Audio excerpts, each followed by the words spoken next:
नमस्कार, मैं प्रभात। आप ज़रा सोचिए कि किसी देश के किसी जगह में 83,000 लोग किसी शहर में रह रहे हो और अचानक से वहाँ पे 60,000 लोग आ जाएं तो उस शहर की स्थिति कैसी होगी।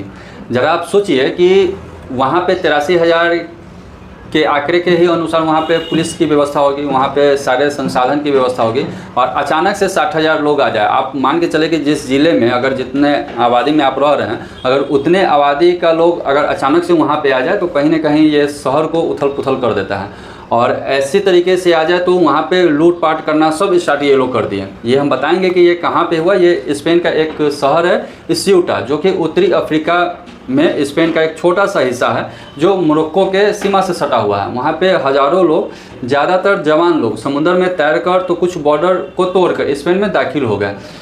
पुलिस की जो कटीली तार होती है, फेंसिंग जो बॉर्डर को घेरती है, वो सब तोड़ उड़ कर वहाँ पर लोग आ गए और इतनी भगदड़ मची कि अभी तक 60 लोगों से ज़्यादा लोगों के मरने की भी खबर आई है कि लोग भगदड़ में कुचल दिए गए, आपस में भिड़ंत हुई, इधर उधर भाग दौड़ में लोग मारे गए। लेकिन असली सवाल यह है कि इतने सारे लोग अचानक इसी हफ्ते इसी तरीके से क्यों आए। इसके पीछे एक कानूनी राज है, ज़रा समझिए इसको।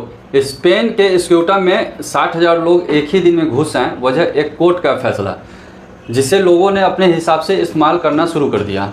समझिए, कुछ साल पहले एक अल्जीरियाई प्रवासी को स्पेन से तुरंत वापस भेजा गया था। उसने कोर्ट में अपनी दलील दी। दलील में वो बताया कि मैं कोई बार फेंसिंग बॉर्डर के रास्ते नहीं आया, मैं समुद्र में तैर कर आया। स्पेन के सुप्रीम कोर्ट ने ये माना कि जो लोग तैर कर आते हैं उन पर वो कानून लागू नहीं होगा जो सीधे रिपोर्ट कर देता हो। उन्हें एक फॉर्मल प्रोसेस का हक मिलेगा। बस यही एक टेक्निकल फैसला जो तस्करी नेटवर्क ने गलत तरीके से इसका फ़ायदा उठाया कि तैर कर जाओगे तो स्पेन में रुक जाओगे, जबकि सच्चाई ये नहीं है। स्पेन मोरक्कन नागरिकों को असाइलम स्टेटस देता ही नहीं है, सिर्फ नाबालिगों को कानूनी सुरक्षा मिलती है। यानी हज़ारों लोगों ने अपनी जान इस उम्मीद में दांव पर लगा दिया कि जो शुरू से ही एक गलतफहमी थी कि खुद पीएम पेड्रो सांचेज ने आरोप लगाया कि तस्करों ने इस कोर्ट रूलिंग को गलत तरीके से भुनाया, गलत तरीके से लोगों को समझाया और इसका वो लोग फ़ायदा उठाया। एक कोर्ट के टेक्निकल फैसले की गलत जानकारी फैलाकर 60,000 लोगों को स्पेन की तरफ धकेल दिया गया। नतीजा, पूरे यूरोप में सियासी भूचाल आ गई। इटली ने मांग की कि स्पेन को शेंजन जोन से बाहर कर दिया जाए। ये शेंजन जोन से अगर स्पेन को बाहर कर दिया जाएगा तो शेंजन जोन क्या होता है पहले वो समझिए। शेंजन में 29 कंट्री है और वहाँ पे ऐसा है कि आप किसी एक कंट्री का आपके पास में पीआर है या असाइलम है या आप किसी भी तरह एक कंट्री में अगर चले गए तो एक कंट्री से दूसरे कंट्री जाने के लिए आपको वहाँ पे वीज़ा की ज़रूरत नहीं होगी। आप बहुत सारे जगह पे पासपोर्ट दिखा कर ही आप जा सकते हैं। कहीं का भी अगर आपका वीज़ा है तो आप पूरे 29 कंट्री में आप जाके घूम सकते हैं। तो इसी का वो लोग फ़ायदा उठाया था। अब आगे समझिए, वो फ़ायदा उठा के ये लोग घुस गए। तो अब इटली का यही मांग है कि 60,000 लोग वहाँ पे घुस गए स्पेन में, तो इसको अगर शेंजन में रखा जाएगा तो ये हम लोग के कंट्री में भी घुस जाएगा और पूरा तबाही मचाएगा। ये इटली की मांग है कि इसे बाहर कर दिया जाए। फ्रांस ने अपनी सीमा पर चेकिंग मतलब कि पहले से एकदम पुख्ता सख्त कर दी है। यूरोपियन कमीशन के अध्यक्ष ने इसे अभी अस्वीकार किया, अभी बोला है कि इसको कंट्रोल कर दिया जाएगा, कर लिया जाएगा। स्पेन के पीएम ने पलटवार करते हुए बाकी यूरोपीय देशों पर स्वार्थी रवैया अपनाने का आरोप लगाया। यानी एक तरफ इंसानी त्रासदी, दूसरी तरफ एक गलत समझी गई कानूनी व्यवस्था और दूसरी तरफ कि पूरा यूरोप बटा हुआ। स्यूटा की ये घटना बता गई कि इमिग्रेशन का मसला अब सिर्फ स्पेन का ही नहीं रह जाएगा, ये पूरे यूरोप के भविष्य पर ये सवाल उठा गया कि इस तरीके से वहाँ पे और भी लोग जा सकते हैं, और भी कंट्री में।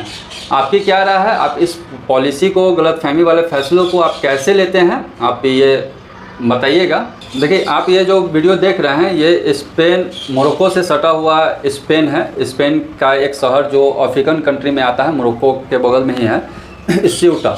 यहाँ पे मोरक्को से लगभग 60,000 आदमी यहाँ पे चला गया और ये जो स्यूटा है ये स्पेन का एक राज्य माना जाता है। ये स्पेन का ही यहाँ पे नियंत्रण है। वहाँ पे जनसंख्या थी लगभग 83,000 लोगों की और अचानक से मोरक्को से 60,000 लोग वहाँ पे घुस गए।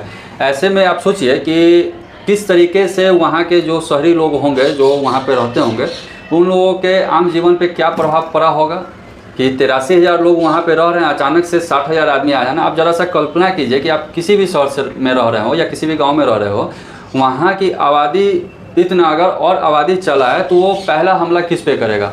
वहाँ पे अस्थायी लोगों पे ही हमला करेगा, उन्हीं के संसाधन को छीनने का कोशिश करेगा। ये सब आखिरकार हुआ कैसे वो हम बताते हैं आपको। देखिए, एक अल्जीरिया का व्यक्ति कुछ दिन पहले स्पेन में चला गया था समुद्री रास्ते, तो वहाँ पे मानवता, ह्यूमन राइट्स का काफ़ी ये होता है। ये सारे सेंजन के कंट्री बोलते हैं कि हम मानवता का रक्षा हम लोग करते हैं, लोगों के अधिकार को हम लोग दिलाते हैं। ऐसा है कि सेंजन का नियम है, सेंजन में तकरीबन 29 कंट्री है।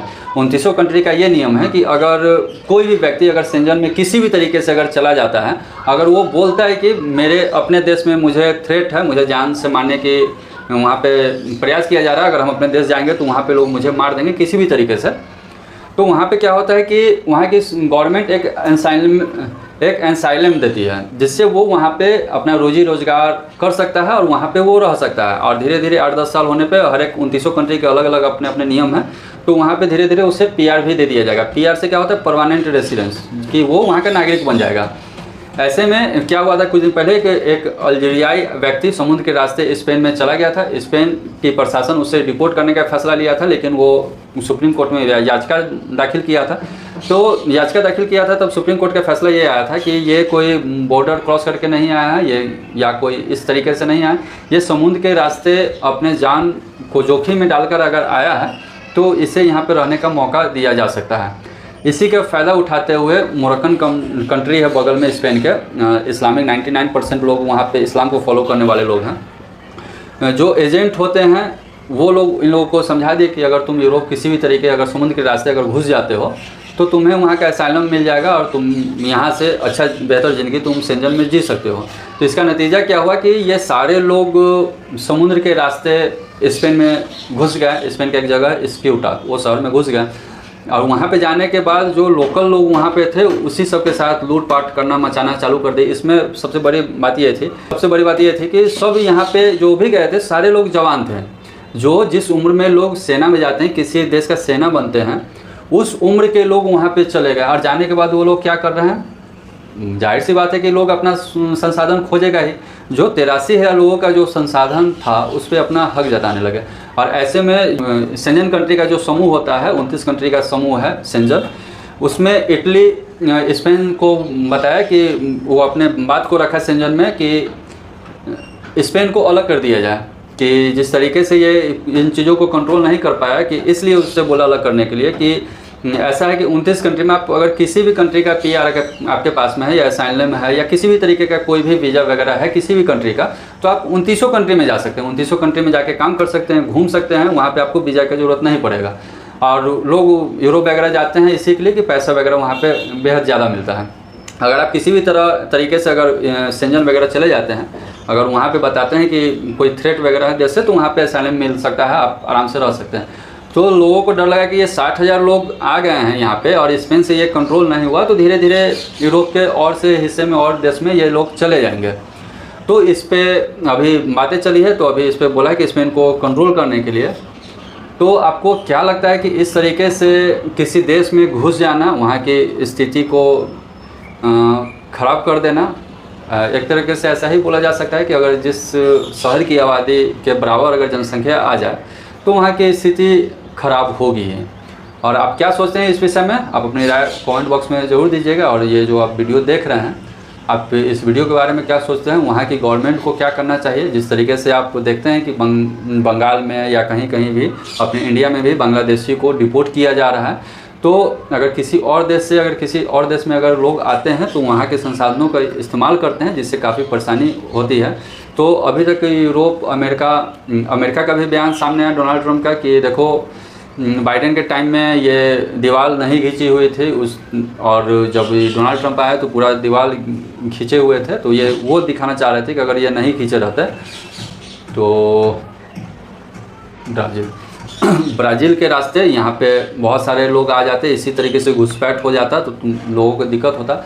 एलन मस्क, दुनिया जहान जो भी जियो पॉलिटिक्स में रुचि रखते हैं, ये बहुत सारे लोग इसका मजाक भी हो रहा है और सबसे ज़्यादा इजराइल भी मजाक हो रहा है। अगर आपको ये वीडियो अगर इंटरेस्टेड लगता है तो आप कमेंट में अगर लिखेंगे तो हम ये सारा सर्च करके आपके सामने में लेकर आएंगे कि कैसे क्या क्या हुआ, ये जियो पॉलिटिक्स में आखिरकार ऐसा क्यों हुआ है स्पेन के साथ। स्पेन कुछ दिन पहले इजराइल और अमेरिका के साथ कुछ बगावत की हुई थी, तो इस ये 60,000 लोगों को भेजने में अमेरिका का कितना बड़ा हाथ रहा है, इजराइल का कितना बड़ा हाथ रहेगा, ये सब चर्चा हम करेंगे अगले वीडियो में। आप इसके लिए मेरे चैनल को सब्सक्राइब कर लें। अभी तक वीडियो देखने के लिए धन्यवाद।